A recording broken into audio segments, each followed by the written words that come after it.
This is Brett at Roof MD. We are in Old Hickory, Tennessee, near Nashville, in Davidson County.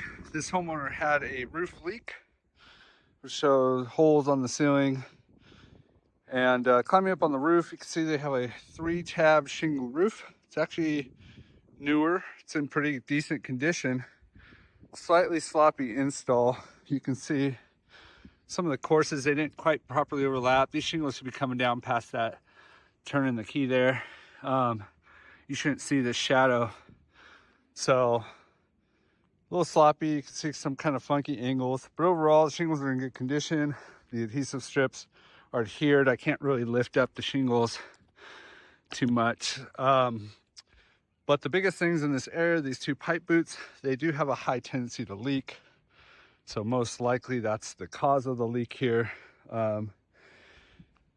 Otherwise, it could be that some of these shingles are popping up in heavy winds and rain's accessing those nail holes. But it's less likely. But overall, you know, we would call at the very least to redo these boots.